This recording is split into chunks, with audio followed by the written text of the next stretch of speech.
Hello, this is Dr. Gary, and we're in the business of making good bosses into great leaders.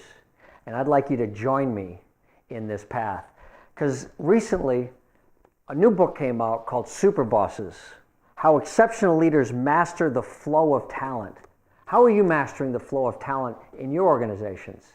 Well, let me give you an example of a superboss. Bill Walsh, NFL head coach of the San Francisco 49ers. You may have heard of him. He won a few Super Bowls. What you may not know is, as looking at this org chart, what looks like an org chart, is actually a list on Wikipedia of all the head coaches that have worked for him directly or worked for his proteges over the years. 32 of them. At one point, 20 out of the 32 head coaches in the NFL had worked for Bill Walsh. That is remarkable. What makes Superbosses different is that they have a completely different approach and a way of inspiring and challenging those people around them that they find are talented. Not only that, but they look for them all the time. There's a great story about Ralph Lauren, who's sitting at dinner one night and they get in a conversation with the table next to him. I'm sure this has happened to you before, where you're sitting there and for some reason you just start having a conversation with the table next to you. And he did, and this woman that was sitting there really impressed him. After a couple of hours of conversation going back and forth, he handed her his card and he said, "Give me a call tomorrow, I'd like to hire you." She didn't know who he was. She may not have even been from the industry. It doesn't matter, because superbosses are always looking for talent. They don't care what your experience is.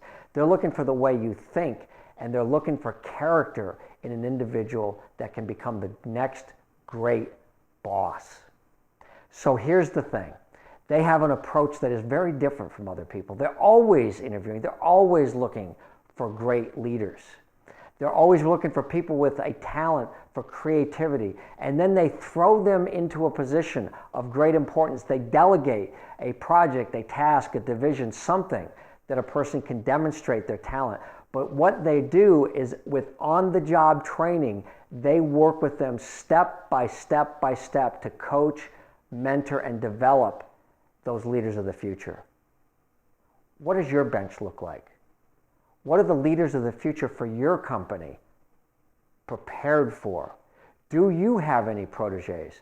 Well, I'd like to invite you to a workshop in the hills of Asheville, North Carolina, to teach you how to be a super boss and apply the 7 steps of intentional leadership to experience what it takes to be mindful in the moment so that you pay attention.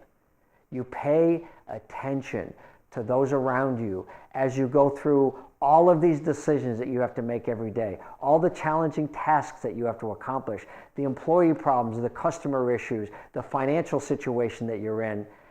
And we get mindful enough to pay attention to what we can always talk about and consider to be the most important part of our lives, and those are the people around us. Look for the talent like the super bosses do. If you look for that talent, you too may someday be in this book, because you'll change not just your company, but you could change the industry. Join me in Asheville, May 11th to the 14th, and become a super boss. Thank you. This is Dr. Gary, making good bosses into great leaders.